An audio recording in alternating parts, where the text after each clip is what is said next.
Whoa, it's Wulzy. Welcome back to the 12 Creations of Christmas. Merry Christmas, everyone. I know this is uploaded on Christmas Day. It's kind of silly. I was originally going to have this upload on the 24th to lead on to Christmas, but, you know, we're here now because I missed a day in the daily streak. I'm going to get my gifts from Rob Top Claws. Yes! Sparkle, sparkle. Let's go, dude. You might remember earlier in this series that I left the bonus gauntlet till later, and that's because I want to use this slot right here to make like an end screen card. I'm going to be changing the name of this level to Gauntlet Rush. Now you may be wondering why. Because a couple of episodes back, this dude commented about Gauntlet Rush, about having 12 letters, and I could design each letter with the different themes. So I'm going to be doing that today. So thank you, Dragonix, for the name. I think that's very cool. And I also just want to preface this video by saying thank you for tuning in every day for the 12 Creations of Christmas. It's been such a cool series to put on. Anyway, I kind of wanted to reflect on each part before I make the final part, because obviously I'm just going to be straight up designing letters in the themes of these parts right here. I think the fire was a cool addition. You can see right here the fire objects are stacked up in a line. I like that background. Some of the white pulses look a little bit strange, like these spikes, and I'm not too sure about the glow coming through the bricks, but I think it's a cool looking part. I could definitely add more to the structures than them just being like floating objects with nothing really behind them. I think these saws were kind of lame as well. They work, that's the thing. And then it transitions kind of weirdly into this ice part with some very cool pulses right here. You see, I went back and retitled a bunch of videos because I wanted them to feel a bit more personal. I like the pulses, so I put them in the title. I put the stuff that I like the most in the titles, basically, or the most significant parts. And these pulses are definitely the most significant for me because I really like the way that they use their opacity. I mean, when the background goes white, it kind of drowns it out, which was a reason that I briefly changed it near the beginning of the series, but I put it back because it does look like a bit of a blizzard as you go through here. The designs are kind of lame. There's not really much air decoration either, other than these exclamation mark blocks. And these blank objects over here, they don't really add much to the level. They just cover up space, which doesn't really do anything for the level. Doesn't add any merit. But then we move on to the poison part, which is pretty weird. Like, there's a lack of design. A bunch of objects are disappearing. Just ignore that. I think these are cool with the fire object, but again, it's just repeating a concept from earlier on. I do like the particle effect on top of everything, although it does make it pretty difficult to sight read. I'm gonna nerf it very slightly with some invisible slopes, just to make the entry into the cube a little bit more fair, because that spike is quite tight. I don't think there's any harm in half spacing this block downwards. Anyway, cool. We have the electric shadow part, which is still questionable. Thinking about changing this shadow part very slightly. If I just take the frame of these pulses, specifically the object ones, and just move them one to the left or something like that, and change color channel 4 to black. There we go. That adds the white blocks to the pulse. Now, I realized for this lava part that the black blocks are kind of ugly. Like, there's black blocks at the top and bottom of the level, so I think alongside the Wizzer, I'm gonna make that color channel pulse to match the background and stuff. Hey, there. I think I made that a lot cooler, right? It looks a lot more magmatic with that effect added to it. It's only twice. It's not gonna make a huge difference.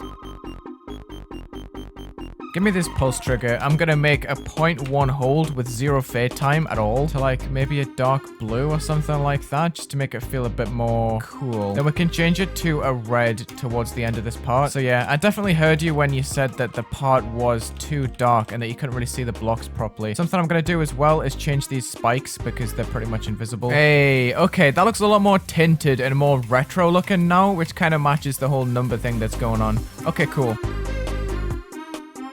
We made an absurd background with some huge scaled up bubble objects right here. You can see they're on 21 times scale. This is where I got a bit crazy with the scale hacks, I think. And I used fireballs for the underlay blocks, which I thought was pretty interesting. The only crystals are in the actual background and the shines and stuff. And we have probably the worst chaos part I could have possibly went with. Mainly because it was intended to be a magic part, but we made that whole background without using any rotation triggers, apart from the particles, obviously. Like, these particles rotate, but the background actually doesn't, because all it is all they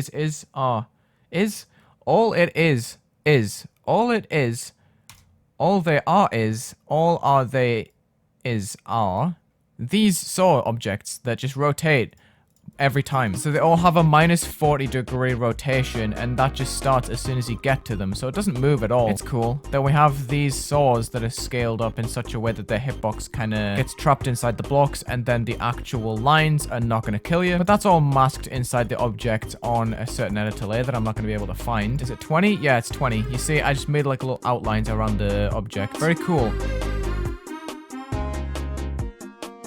Then it leads down into the magic section, which is literally just object and animate spam. I don't really see many issues with this part. Someone suggested that I added a background, but I think the circles in the foreground would congest that way too much, make it way too packed. Then we have probably the most thematically accurate part yet with the swinging spikes. Something I would like to do in future levels is stop using this glow at the bottom because it's just making all of my levels dark around the edges like a vignette. I think that's what's making my levels look pretty samey, although I am using the same 4 effect over and over again. And last time we created this really strange monster section that has a weird movement at all times, which you don't really notice unless you're playing. But I love that rotation that just happens every so often for a very brief amount of time. It does make it feel quite monstery, as if this monster is controlling the part, you know? I'm gonna very quickly make an intro transition as well before I make the ending. Basically just pasting the background value that is currently at the start of the level into a color trigger, then changing the background to black. So we start off with nothing. And then I'm going to select the whole level and give it a new group 688, which is simply just going to fade on. I'm sorry, this is so lazy. I could definitely make this platform invisible and just put a giant particle there. I think the player will get the idea of what's about to happen if I just scale up this particle on play color 1 and 2, base and detail. Boom! That is the stupidest, but actually effective thing I've ever done. What the hell is that, dude? I've never really made a proper end screen for a level before. But anyway, let's start off with the fire. Gonna add it to a low opacity just like this. Then we can copy paste and I guess free move to make letters. If this works, I will actually be so surprised. Why didn't I use those objects before? That's super cool. What? That's just not an N at all. What is that? Ooh, time for L. How am I gonna do that? I guess I'm gonna use these hexagon things because it's just a nice clear rotation, you know? There's no way that this is gonna work. How am I even gonna fit an E in there? Like what? Like you really call that an E? Yeah, I'm keeping it. It should be pink though, not white. Pink. Pulsing circles. I'm not gonna randomize the start because I want the text to actually be legible, and that can use the blue that I used earlier. Okay, we're using 0.1 scale versions. Then I'm gonna scale them up afterwards. Oh! There's no way I'm getting away with this, right? Oh... What is that? That is such a weird effect. And then the H. Wait, what do you mean H? I haven't made a part here. H. Then I guess I'm gonna group these letters individually and make them fly past the player. Then we just ease in out a 3-second movement that moves at 250 to the left, which is 25 blocks. And I guess we can have one of these every 3 blocks or so. Gauntletrus. You know what? That's good enough, right? Another group is gonna fade on here, and that is gonna be snow at the bottom. It's gonna put a couple of these circles onto the ground to represent snow that's fallen. I'm gonna add a snowman here. 3 circles. The top one is the smallest, the bottom one is the largest. Then we got 2 eyes with black circles that need to be forced on top with Z order. Okay. Then I guess we can put a scarf on him as well. That is the worst snowman I've ever seen, but I'm keeping it. 704 needs to be moved about 100 blocks to the right, I'd say. This is moving it into the end screen wall. Then this text is also gonna be put there. Just aligning things right now by stopping, by just playing and pausing. I probably haven't been able to put that in the video in a way that's very easy to follow because it's a lot of trial and error, but I have it in the way that I want it right now. A simplistic end screen with just the text that rushes over, and then we have the logo in the top right corner. Awesome. I need to stop saying awesome, but that is the full level Gauntlet Rush. Man, oh man, what a journey this has been putting this together. The stupid intro, there's so many random pieces in this level. It's all discombobulated. 12 different themes. I mean, 11. The end screen isn't really a theme, but 12 different ideas put into one level without much coordination other than the fact that they're just gauntlets is pretty hard to pull off, so I have reused a couple of ideas here and there, like the alpha trigger effect, some of the fire stacking, you see from fire to poison, I reused that, but this is probably my best level technically. Like, I've done a lot of stuff here that's not usually in my levels. It's shown a lot of creating progression as well. I mentioned this in the last video, I think, how you can see me progressively care less and less and just do what I feel instead of trying to meet certain standards or whatever. But it's a ride. It really is. I missed the coin, but whatever. You know how to get the coin if you're a true Wulzy fan.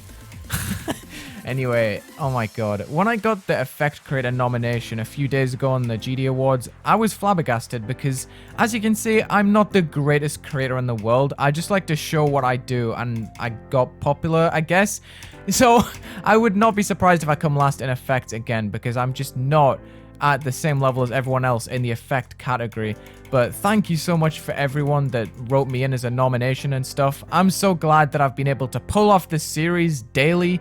I mean, I missed one episode because of the awards, but it's wild. I mean, it's unverified at the moment, so I can't show me uploading it, but this is now available on the servers. You can go play it. It will be there. Gauntlet Rush. Thank you so much for watching the 12 Creations of Christmas. Good lord. I can't really explain in words just like that how much this has actually been on my mind, but it's done. Leading on to 2022, I am very hopeful for the future. I'm really looking forward to making new content. Thank you for watching this series. Check the links in the description, leave a like and subscribe, and have a good day.